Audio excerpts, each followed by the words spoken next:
సర్వాధికారి, సర్వసృష్టికర్త, జయరక్షకుడా, నీ ఘనమైన నామము కొరకే కృతజ్ఞత చెల్లిస్తూ, నిన్ను ఆరాధిస్తూ, నిన్ను మహిమపరుస్తూ, నిన్ను పూజిస్తూ, నిన్ను హెచ్చిస్తూ, రాజులకు రాజుగా, ప్రభువులకు ప్రభువుగా, యుగములకు పూర్వం ముందు నమ్మ గొప్ప దేవా, యుగయుగాలుండే నీ పరలోక రాజ్యములో మా కొరకే ఎదురు చూస్తున్న మా తండ్రి, నిన్ను ఘనపరుస్తూ స్తుతిస్తూ నిన్ను కొనియాడుతూ ఉన్నాను.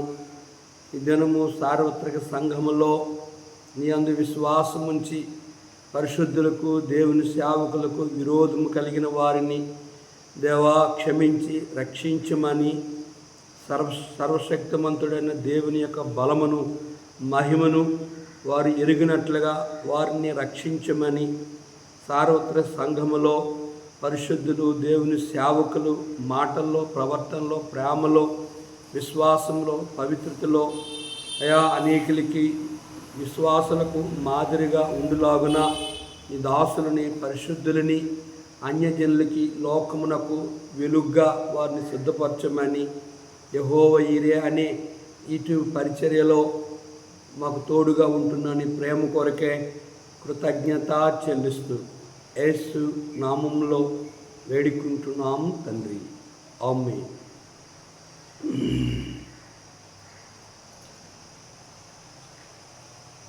యేసు ప్రభువే లోక రక్షకుడు, వేరెవ్వరు లేరు పాపులైన మనలా రక్షింప, వేరెవ్వరు లేరు పాపులైన మనలా రక్షింప. లోక సృష్టికర్త పాపం బాపా నరునిగా భూమికే అరుదించే, లోక సృష్టికర్త పాపం బాపా నరునిగా భూమికే అరుదించే, పాపిని రక్షింప సిలువలో మరణించే, పాపిని రక్షింప సిలువలో మరణించే, ప్రేమతో నిన్ను విడిపింప వేరెవ్వరు లేరు జీవాధిపతి యేసుడే, వేరెవ్వరు లేరు జీవాధిపతి యేసుడే. యేసు ప్రభువే లోక రక్షకుడు, వేరెవ్వరు లేరు పాపులైన మనలా రక్షింప, వేరెవ్వరు లేరు పాపులైన మనలా రక్షింప. నేనే మార్గం సత్యం జీవమానిన్, వేరొక్క మార్గం లేదానిన్, నేనే మార్గం సత్యం జీవమానిన్, వేరొక్క మార్గం లేదానిన్. సాతాను తాళాను తీసుకా ద్రొక్కెను, సాతాను తాళాను తీసుకా ద్రొక్కెను, మరణించి తిరిగి లేచెను, నిన్ను పరమన చేశ ప్రభు యేసే నీకే మార్గము, వేరెవ్వరు లేరు ప్రభు యేసే నీకే మార్గము. యేసు ప్రభువే లోక రక్షకుడు, వేరెవ్వరు లేరు పాపులైన మనలా రక్షింప, వేరెవ్వరు లేరు పాపులైన మనలా రక్షింప. గలతీ పత్రిక 6వ అధ్యాయము చదువుకుందాం. మొదటి వచనం, సహోదరులారా, ఒకడు ఏ తప్పిదములైనను చిక్కుకొని ఎడల ఆత్మ సంబంధులైన మీలో ప్రతివాడు తాను శోధింపబడుదునేమో అని తన విషయమే సూచుకొనుచు సాత్వికమైన మనసుతో అట్టి వారిని మంచి దారికి తీసుకొని రావలను. ఒకన భారమునొకడు భరించి ఇలాగు క్రీస్తు నియమమును పూర్తిగా నెరవేర్చుడి. ఎవడైనా వట్టివాడయుండి తాను ఎన్నికైన వాడినని ఎంచుకుని ఎడల తన్ను తానే మోసపరుచుకొనును. ఆ శ్రేష్టము గ్రంథములో చోట చూచిన ఆదరణయున్నది, సుఖదుఖములో వాగ్దానమున్నది. విశ్వాసముంచి ధ్యానించుడి, విశ్వాసముంచి ధ్యానించుడి. ప్రభునందు ప్రియమైన దేవుని సేవకులకు, పరిశుద్ధులకు, అన్యజనులైన మా యొక్క ప్రభు అయిన యేసుక్రీస్తు వారిని ప్రేమించి దేవుని వాక్యం వింటున్న మీ అందరికీ ప్రభు అయిన యేసుక్రీస్తు నామములో శుభములు లేదా వందనాలు చెల్లిస్తూ ఉన్నాను. ప్రభు కృపలో గలతీ పత్రిక మరి చివరి అధ్యాయానికి మనల్ని నడిపించిన దేవునికి మనం ఎంతగానో కృతజ్ఞత చెల్లించిన వారమై ఉన్నాం. ఈ గలతీ పత్రిక 6వ అధ్యాయంలో అపోస్తుడైన పౌలు గలతీ సంఘములో ఉన్న అనేక లోపములను సరిచేసిన పౌలు చూడండి ఏమంటున్నాడు, సహోదరులారా, ఒకడు ఏ తప్పిదములైనను చిక్కుకొని ఎడల ఆత్మ సంబంధులైన మీలో ప్రతివాడు తాను శోధింపబడినేమని తన విషయమే సూచుకొనుచు సాత్వికమైన మనసుతో అటు వారిని మంచి దారికి తీసుకొని రావలెను. ఇక్కడ అపోస్తున్న పౌలు ఏమంటుంటే, సహోదరులారా, నా అన్నదమ్ములారా అంటూ ఒకడు సంఘములో లేదా విశ్వాసిలో లేదా సేవకుడిలో ఎవరైనా ఏ తప్పిదములైనా చిక్కుకొని ఎలా ఆత్మ సంబంధులైన మీలో ప్రతివాడు తాను ఒకరోజు శోధించబడతాడేమో అని ఎరిగిన వాడే తన విషయమే చూచుకొనుచు సాత్వికమైన మనసుతో అటు వారిని మంచి దారికి తీసుకొని రావాలి అనేది ప్రభు యొక్క ఉద్దేశం. చూడండి, మన పితరులైన ఇశ్రాయేలీలు ఆయన విరోధంగా పాపం చేసినప్పుడు కనుక మోషే ఇక్కడ మనం గమనించినట్లుగైతే 1 కొరింథీ పత్రిక 10వ అధ్యాయంలో ప్రభు అయిన యేసుక్రీస్తు వారు మేఘం కింద బాప్తిసం పొందారు, సముద్రములో వారు బాప్తిసం పొందారు. అందరూ ఒకే ఆత్మ సంబంధమైన ఆహారమును పానీయమును చేశారు.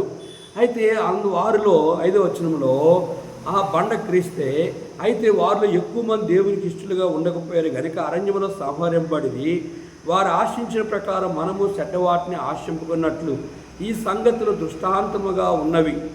జనులు తినుటకు, త్రాగుటకు, కూర్చుండి ఆడుటకు లేచిరని వ్రాయబడినట్లు వారిలో కొందరు వలె మీరు విగ్రహారాధకుల ఎందుకడి మరియు వారి వలె మనము వ్యభిచరింపక ఉందము. వారిలో కొందరు వ్యభిచరించినందున ఒక్క దినముని 23,000 మంది కూలిరి. ప్రభువును శోధింపక యుందుము. వారిలో కొందరు శోధించి సర్పం వలన నశించిరి. మీరు సనగకుడి. వారిలో కొందరు సనిగి సంహారకుని చేత నశించిరి. ఈ సంగతులు దృష్టాంతముగా సంభవించి యుగాంతమందున్న మనకు బుద్ధి కలుగుటకే వ్రాయబడి ఉన్నవి. తాను నిలుచున్నానని తలంచుకున్నవాడు పడిపోకున్నట్లు జాగ్రత్తగా చూచుకున్నవాళ్ళను. సాధారణంగా మనుషులు కలుగు శోధన తప్ప మరి ఏది మీకు సంభవింపలేదు. దేవుడు నమ్మదగిన వాడు, మీరు సహింపగలనంతకంటే ఎక్కువగా ఆయన మిమ్మల్ని శోధింపనీయుడు. అంతేకాదు, సహింపగలుటకు ఆయన స్వాదంతో కూడా తప్పించుకున్న మార్గము కలుగు చేయను. గమనించారా? ఈ మాటలన్నీ ఎందుకు చదివాను అంటే, ఇక్కడ గమనిస్తే మీలో ఎవడైనాను సాధారణంగా మనుషులు కలుగు శోధనలు తప్ప మీరు దేంట్లో మరి చిక్కుకున్నప్పుడు కూడా ఇక్కడ మోషే వారిని రక్షించడానికి దేవుడు వారికి ఏం చెప్పాడంటే, ఇత్తడి సర్పాన్ని నిలబెట్టమని. కనుక ఇత్తడి సర్పం వైపు చూసిన వాళ్ళందరూ కూడా బ్రతుకుతూ వచ్చారు.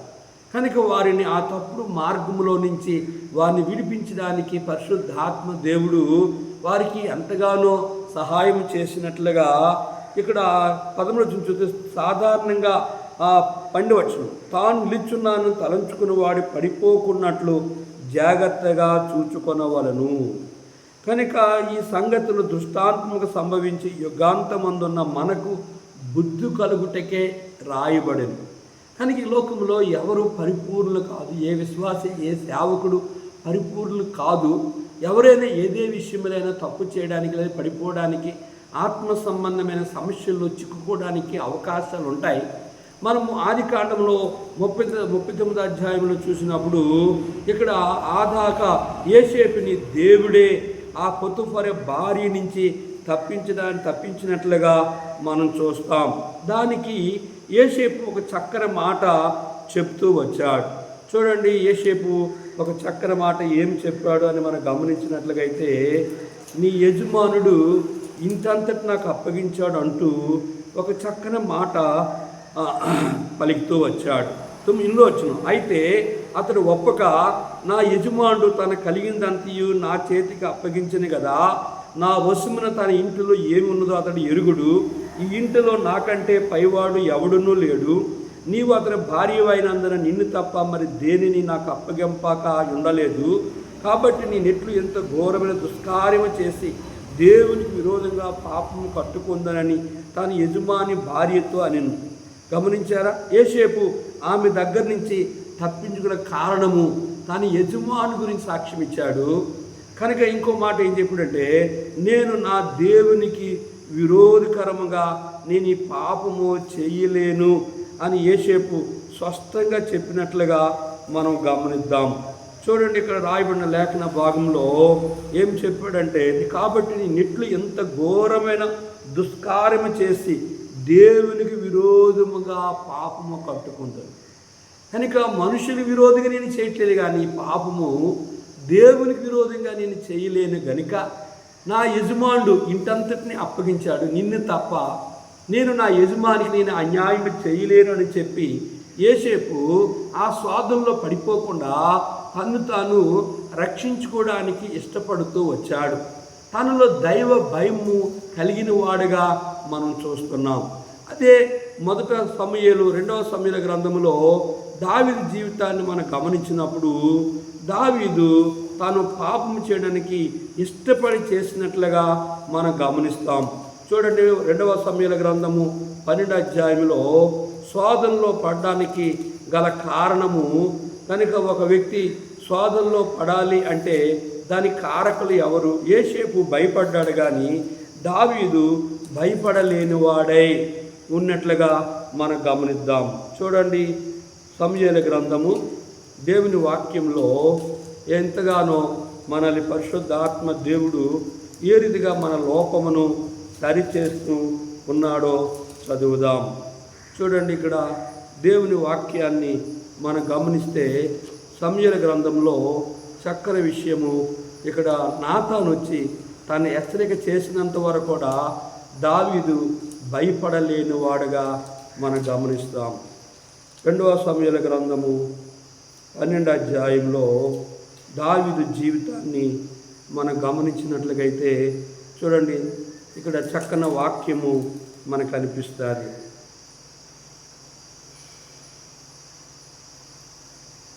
ఈ మాట చదువుదాము. 10వ వచనం, నీవు నన్ను లక్ష్యము చేయక హిత్తీయుడగు ఉరియా భార్యను నీకు భార్య అగునట్లు తీసుకున్నందున నీ ఇంటి వారికి సదాకాలము యుద్ధము కలుగును. నా మాట ఆలకించుము. యెహోవానగు నేను సెలవిచ్చినది ఏమనగా, నీ ఇంటి వారి మూలమునే నేను నీకు అపాయము పుట్టింతును. నువ్వు చూచుండగా నేను నీ భార్యలను తీసి నీ చేరువానికి అప్పగించదును. పగటి యందు వాడు వారితో సైనించును.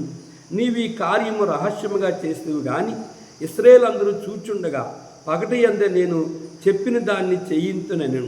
నేను పాపము చేసినని దావీదు నాతానుతో అనగా, నాతాను, నీవు చావుకున్నట్లు యెహోవా నీ పాపము పరిహారించును. అయితే ఈ కార్యము వలన యెహోవాను దూషించుటకు ఆయన శత్రువులకు నీవు గొప్ప హేతువు కలుగు చేస్తువు గనుక నీకు పుట్టిన బిడ్డ నిత్యముగా చచ్చునని దావీదుతో చెప్పి తన ఇంటికి వెళ్ళెను. కనుక ఘోరమైన ఉద్దేశాన్ని దావీదు బెత్షెబాని స్నానం చేసిన ఆమెను రప్పించుకొని ఆమెతో పాపం చేసి, నేను రాజుని కదా, నన్ను ఎవరు అడుగుతారు అనుకున్నాడు. అడిగిన దేవుడే తన ప్రవక్తను తన సేవకుని పంపించి చిన్న కథ చెప్పి, ఆ కథలో దావీదు నేను పాపము చేసిన దావీదు ఒప్పింప చేసినప్పుడు, నువ్వు ఒప్పుకున్న కారణం చేత నీ పాపం పరిహారం కాదు, కానీ ఈ పాపమునకు శిక్ష అనేది ఉన్నది అని నాతాను స్పష్టంగా చెప్పాడు. 10వ వచనం 11వ వచనం చూస్తే, నా మాట ఆలకించుము, యెహోవానకు నేను సెలవిచ్చింది ఏమనగా, నీ ఇంటి వారు మూలమనే నీకు అపాయము పుట్టింతును. నువ్వు చూచుండగా నేను నీ భార్యను తీసి నీ చేరువానికి అప్పగించుదును. పగటయందు వాడు నువ్వు పాపము చేయగా నీ యొక్క కుమారులు నీ యొక్క భార్యతో పాపం చేయగా ఇశ్రాయేలు అందరూ చూస్తారు అని స్పష్టంగా దేవుడు చెప్తూ వచ్చాడు. యోసేపు ఆ పరస్త్రీ నుంచి తప్పించుకొని తన యజమానికి మేలు చేసి దేవుని భయం కలిగిన కారణం చేత యోసేపు ఐగుప్తు దేశానికి ప్రధానమంత్రి అయ్యాడు. ఇక్కడ దావీదు రాజయ్యుండి కూడా తను చేసిన పాపమును కప్పుకోవడానికి ప్రయత్నం చేసి ఆమెని భారీగా చేసుకోవడానికి తన భర్తను చంపించాడు. తర్వాత ఆమెను భారీగా చేసుకున్నాడు. ఆమెకి పుట్టిన బిడ్డ నిత్యముగా నీకు ఆ బెత్షెబాకు పుట్టబోయే కుమారుడు నిత్యముగా సస్తాడు, నీ ఇంటి వారు మూలముగానే నీ మీదకి యుద్ధాలు వస్తాయని చెప్పి దేవుడే నాతాను ప్రవక్త ద్వారా స్పష్టంగా తెలియజేశాడు. దీని అర్థం ఏంటి అని మనం గమనించినట్లుగైతే, నువ్వు ఇష్టపూర్వకంగా పాపము చేసినట్లుగైతే దానికి శిక్ష అనేది పాత నిబంధనలో ఉంది, కొత్త నిబంధనలు కూడా ఉంది. చూడండి, 1 యోహాను పత్రికలో ఇక్కడ మనం గమనించినట్లుగైతే 5వ అధ్యాయంలో ఇక్కడ లేఖనంలో మనము దేవునికి విరోధంగా పాపం చేసినట్లుగైతే ఏమి జరుగుతుంది అనేది దేవుని వాక్యము స్పష్టంగా చెప్పింది. చూడండి, యోసేపు ఎందుకు పాపం చేయలేకపోయాడు అంటే 1 యోహాను 5:18లో దేవుని మూలంగా పుట్టినవాడు ఎవడనూ పాపము చేయని ఎరుగుదుము, దేవుని మూలంగా పుట్టినవాడు తను భద్రము చేసుకున్న గనుక దుష్టుడు వాణ్ణి ముట్టడు. మనము దేవుని సంబంధులమనియు లోకమంతా దుష్టిని అందున్నదని ఎరుగుదుము. మనము సత్యవంతుడైన వారిని ఎరగవలని దేవుని కుమారుడు వచ్చి మనకు వివేకము జ్ఞానం అనుగ్రహించున్నాడని ఎరుగుదుము. మనము దేవుని కుమారుడైన యేసుక్రీస్తునందున్న వారమై సత్యవంతుని అందున్నాం. ఆయనే నిజమైన దేవుడును నిత్య జీవమునై ఉన్నాడు. దావీదు నేను రాజుని కదా అని గర్వించిన వాడే పాపము చేసి నన్ను ఎవడడుగుతాడు అనుకున్నాడు. అడిగిన దేవుడే తన సేవకుని పంపించి అడిగాడు. కనుక యోసేపు దగ్గరికి వచ్చిన ఆ పాపం విషయంలో యోసేపు దేవునికి భయపడ్డాడు, తన యజమానికి భయపడ్డాడు. నేను దేవుని దృష్టికి ఎంత ఘోరమైన దుష్కార్యము చెయ్యలేను, నా యజమానుడు ఇంతంతటిని అప్పగించాడు, నిన్ను మాత్రం నాకు అప్పగించలేదు అని యోసేపు దైవ భయము కలిగి తప్పించుకున్నాడు. దేవుని మూలంగా పుట్టినవాడు దావీదు కూడా దేవుని మూలంగా పుట్టినప్పుడు కూడా ఒక సేవకుడు బహుగా వాడబడుతూ దేవుని వాక్యాన్ని ధారాళంగా చెప్తూ ఉన్నాడు. అయితే ఒక బహిరంగ సభల్లో దేవుని వాక్యంతో అనేక మంది రక్షించబడుతున్నారు. కొంతమంది అతనిపై అసూయ కలిగి ఒక అందమైన మంచి విశ్వాసిని ఆయనకి భోజనం పెట్టడం పంపించి అతన్ని పాపములో పడగొట్టింది. కనుక ఆ దినము ఆయన దేవుని వర్తమానం ఇవ్వడానికి వెళ్ళినప్పుడు దేవుని వర్తమానం ఇస్తూ ఆయన సాక్ష్యం చెప్పాడు. నిన్న నా రూములో నేను ఒక స్త్రీతో వ్యభిచారం చేశాను, దయతో నన్ను క్షమించండి అని వాక్యం ప్రారంభించినప్పుడు అనేక మంది ఆ బైబిల్ గ్రంథంలో తప్పులు చేసిన వారు ఎలాగో పశ్చాత్తాపడ్డారు, దేవుడు ఎట్లా వారిని క్షమించాడని చెప్పినప్పుడు నేను కూడా నా పాప విషయంలో పశ్చాత్తాపడ్డని చెప్పినప్పుడు అనేక మంది పరిశుద్ధాత్మ ద్వారా వారు ప్రేరేపించబడి అనేక మంది వారి అక్కడున్న వారు రహస్య పాపులు, బహిరంగ పాపులు, వారు పాపములు ఒప్పుకొని ప్రభు దగ్గర పశ్చాత్తాపడి వారి హృదయాన్ని ప్రభువుకి అప్పగించి అనేక మంది రక్షింపబడుతూ వచ్చారు. ప్రియ సహోదరి సహోదరుడా, దావీదు విషయము మనకేం చూపిస్తుందంటే హెచ్చరిక. యోసేపు జీవితంలో ఏం చూపిస్తుంది దేవుని వాక్యం అంటే, యోసేపు సత్యవంతుని వాని యందు ఉన్నాడు కనుక ఆయన నిజమైన దేవుడు, నిత్య జీవము గలవాడు కనుక యోసేపు ద్వారా ఆయన నామమునకు మహిమ వచ్చింది.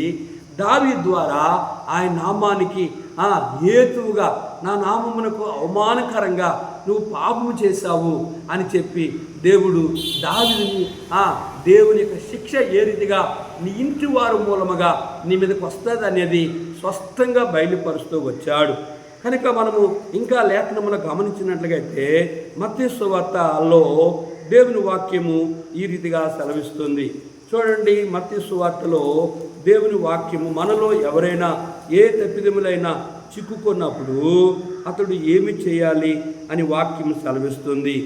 15 వచనం, మరియు నీ సహోదరుడు నీ ఎడల తప్పిదము చేసిన ఎడల నీవు పోయి నీవును అతడును ఒంటరిగా ఉన్నప్పుడు అతని గద్దింపు, అతడు నీ మాట వినిని ఎడల నీ సహోదరుని సంపాదించుకొంటివి.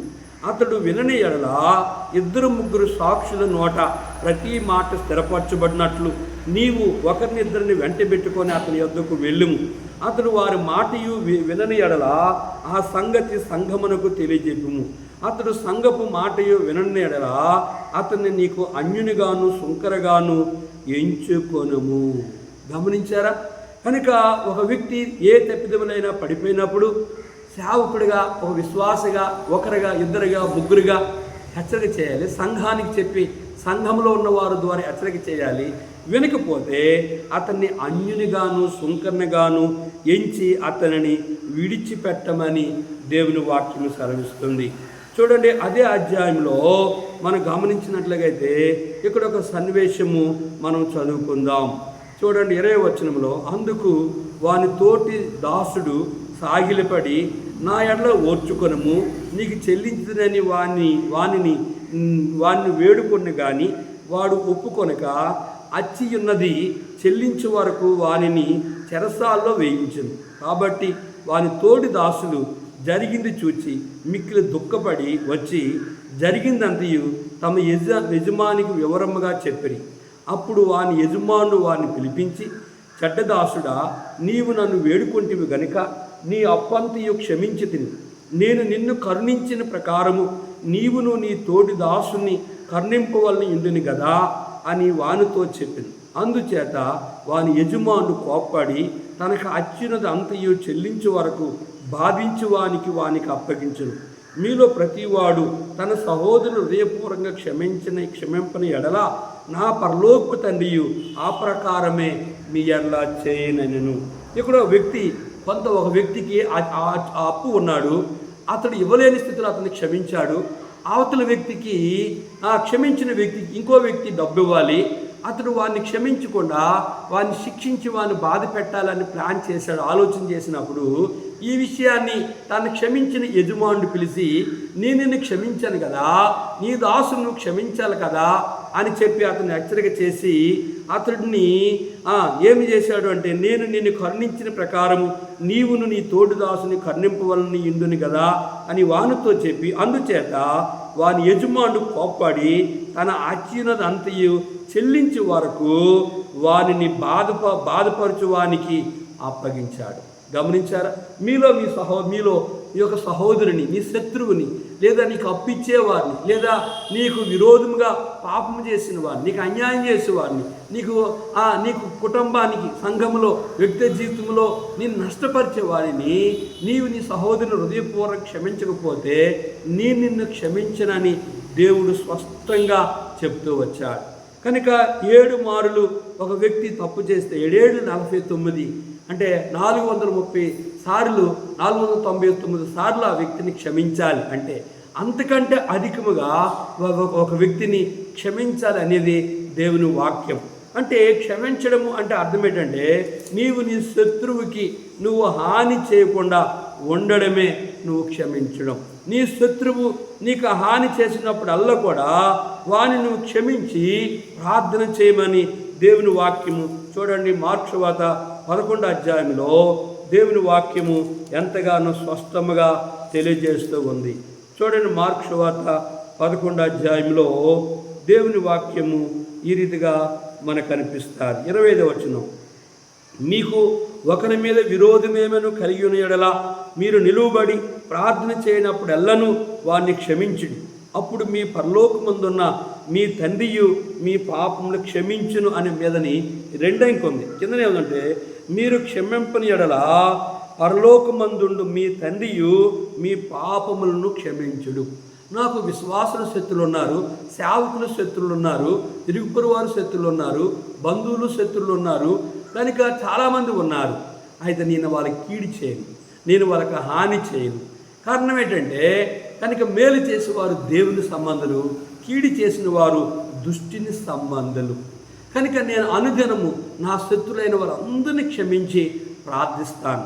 సంఘాన్ని ముక్కలు చేసిన వారిని క్షమించాను, సంఘాల్లో నుంచి విశ్వాసులు పట్టుకెళ్ళిపోవాలని క్షమించాను, నా తోటి సేవకులు నాకు విరోధంగా వారు చేసిన కార్యాల విషయంలో నేను వారిని క్షమించాను. కారణం ఏంటంటే నీవు నీ శత్రువుని హృదయపూర్వకం క్షమించకపోతే నీ నిన్ను క్షమించనని ప్రభువే స్పష్టంగా తెలియజేస్తూ వచ్చాడు. కనుక ఇంకా మనము లేఖనములో గమనించినట్లయితే చూడండి, ఒక విషయాన్ని మీ ముందు ఉంచుతాను. అపోస్తలుడైన పౌలు తీతు విషయంలో ఈ రీతిగా ఒనేసిము విషయంలో తీతుకి ఫిలోమోనికి ఉత్తరం రాస్తూ ఈ మాట చెప్తూ వచ్చాడు. చూడండి, ఇక్కడ ఒక మాట చదువుదాము. మొదటి అధ్యాయము, ఫిలోమోను పత్రిక మొదటి అధ్యాయము 14 వచనం. నీ ఉపకారము బలవంతము చేతనైనట్టు కాక స్వేచ్ఛపూర్వకమైనదిగా ఉండవలను. నీ సమ్మతి లేక ఏమీ చేయుటకు నాకు ఇష్టము లేదు. అతడికి మీదట దాసుడుగా ఉండక దాసుని కంటే ఎక్కువవాడుగాను ప్రియ సహోదరుడుగాను విశేషముగా నాకును శరీర విషయమును ప్రభువు విషయమును మరి విశేషముగా నీకును ప్రియ సహోదరుడుగాను నీ యొద్ద ఎల్లప్పుడూ ఉండుటకు కాబోలు అతడు కొద్ది కాలం నిన్ను ఎడబాసుండును. కాబట్టి నీవు నన్ను నీతో పాలివానిగా ఎంచిన ఎడల నన్ను చేర్చుకున్నట్లు అతనిని చేర్చుకొనుము. అతడు నీకు ఏ నష్టమైన కలుగు చేసిన ఎడల నీకు ఏమైనా రుణమున్న ఎడల అది నా లెక్కలో చేర్చును. పౌలను నేను నా స్వహస్తములతో ఈ మాట వ్రాయిచున్నాను, అది నేనే తీర్తును. అయినను నీ ఆత్మ విషయంలో నీవే నాకు రుణపడి ఉన్నావని నేను చెప్పనేలా. గమనించారా? అపోస్తలుడైన పౌలు ఫిలోమోనికి ఉత్తరం రాస్తూ ఒనేసిము ఇంట్లో ఫిలోమోను దొంగతనం చేసి జైల్లో వేయబడ్డాడు. ఆ జైలులో యోసేపు ఉన్న చెరసాలకు వచ్చాడు ఒనేసిము. కనుక యోసేపు పౌలు సాక్ష్యాన్ని ద్వారా రక్షింపబడ్డాడు. ఇప్పుడు ఒనేసిముని ఫిలోమోను దగ్గరకు పంపిస్తూ, ఇదిగో అతడు ఏమైనా నీకు నష్టం కలుగు చేసిన యెడల అది నా లెక్కలో చేర్చుము, అది నేనే తీరుస్తాను. కనుక ఆయనను నీ ఆత్మ విషయంలో నీవే నాకు రుణపడి ఉన్నావని యోసేపు అక్కడ ఈ ఒనేసిము గురించి ఫిలోమోనుకు ఉత్తరం రాస్తూ పౌలు నన్ను చేర్చుకున్నట్లుగా అతనిని చేర్చుకో అని పౌలు ఫిలోమోనుకి ఉత్తరం రాస్తూ వచ్చాడు. ఫిలోమోను అతన్ని చేర్చుకుంటూ వచ్చినట్లుగా మనం గమనిస్తున్నాం.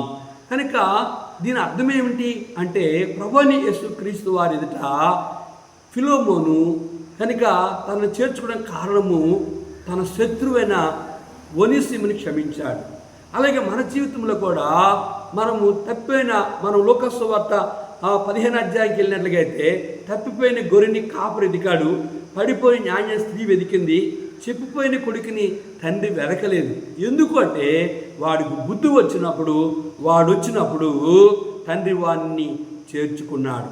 నిజంగా ఒక వ్యక్తి మారుమనసు పొంది రక్షించబడి ఏ సేవకుడే కానీ ఏ విశ్వాస కానీ ఎన్నడే కానీ సంఘమునకు కానీ సేవకునికి కానీ తోటి విశ్వాస కానీ అన్యుడికే కానీ ఎంత మాత్రము కీడి చేయుడు.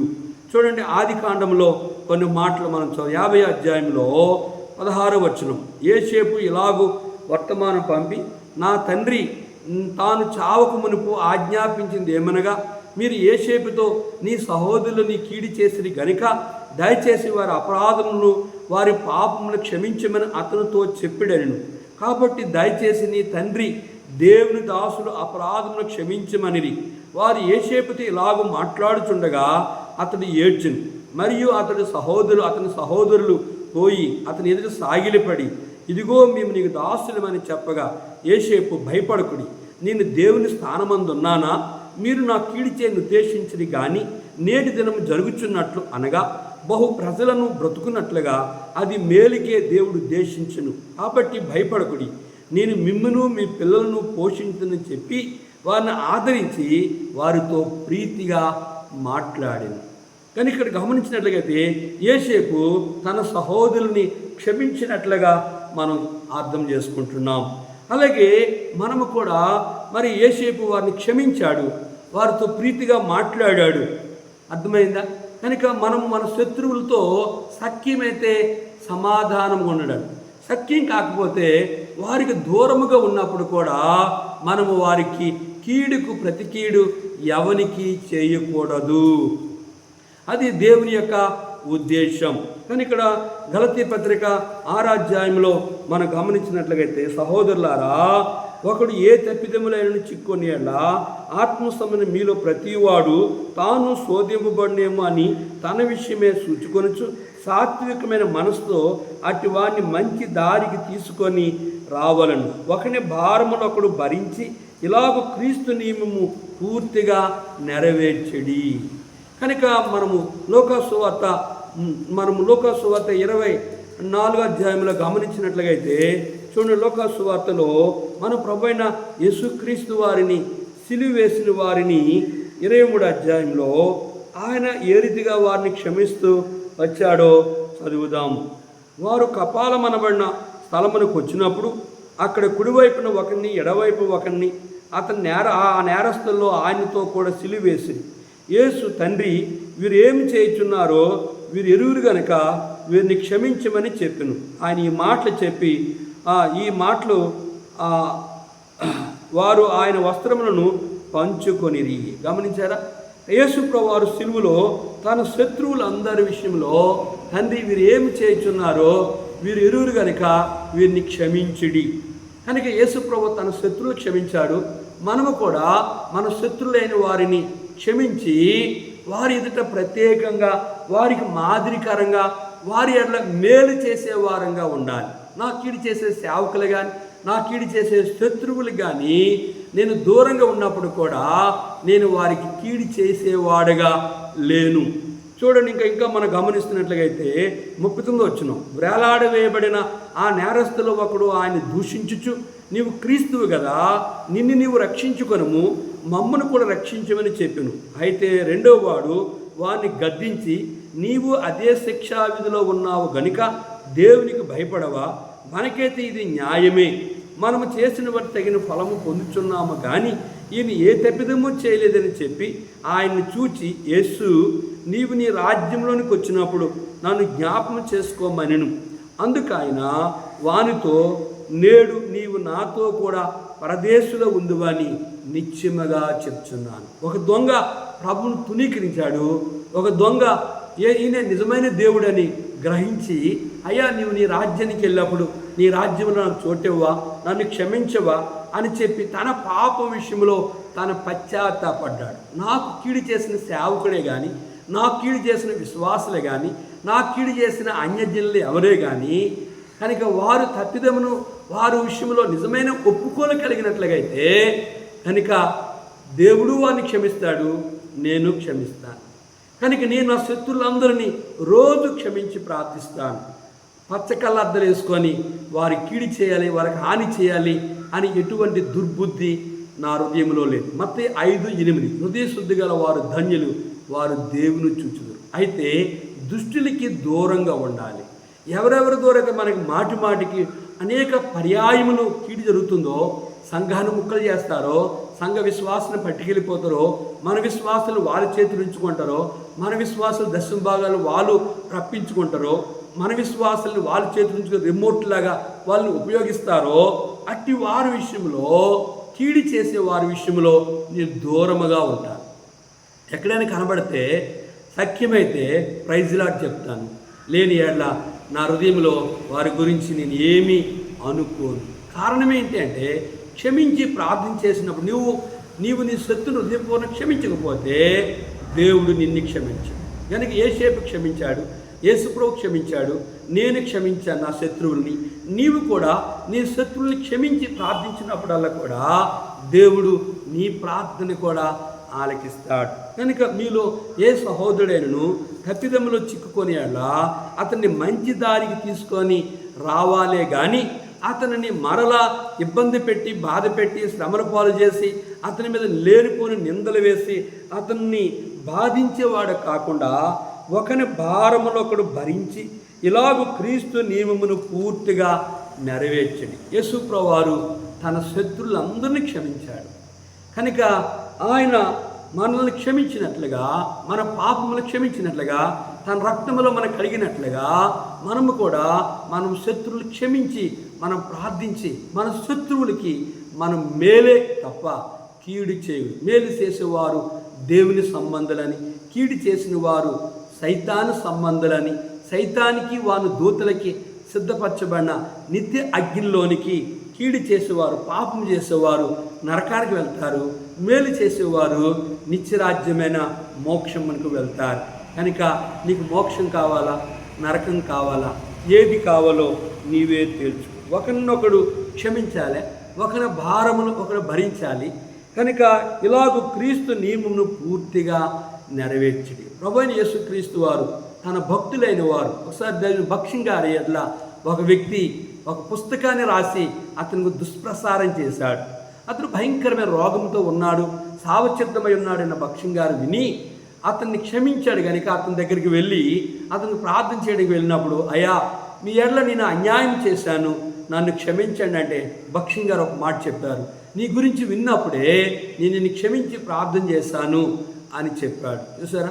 కానీ మన జీవితంలో మన హృదయంలో మన శత్రువుల్ని హృదయపూర్వకంగా క్షమించి ప్రభువుకి అప్పగించాలి. అప్పుడే నీవు నీ శత్రుని క్షమిస్తే నీకు మోక్షం. నీవు నీ శత్రుని క్షమించకపోతే ప్రభువు నిన్ను క్షమించడు. ప్రార్థన చేసుకుందాం. జిమ్గల తండ్రి, కొన్ని మాటలు మా ప్రియులు అన్నారు, నీ ఏర్పాట్లు ఉన్న వారిని రక్షించు, నరకానికి పోకుండా నీ పరలోక రాజ్యం స్వతంత్రించుకున్న వారుగా సిద్ధపరచమని యేసు నామములో అడిగి వేడుకుంటున్నాము తండ్రి. ఆమేన్. మన పరమ తండ్రి దేవుని ప్రేమయు, కుమారుడైన యేసుక్రీస్తు వారి కృపయు, పరిశుద్ధాత్మిక అన్య సహవాసం తను ప్రేమించు వారికి కూడిన మనకు తోడుండి యెహోవా అనే ఇటు పరిచయలను ప్రతి బిడ్డకును తోడుండి ఆశీర్వదించునుగాక. ఆమేన్. యేసు ప్రభువే లోక రక్షకుడు, వేరెవ్వరు లేరు పాపులైన మనలా రక్షింప. వేరెవ్వరు లేరు పాపులైన మనలా రక్షింప. అందరికీ ప్రైజ్ ది లార్డ్.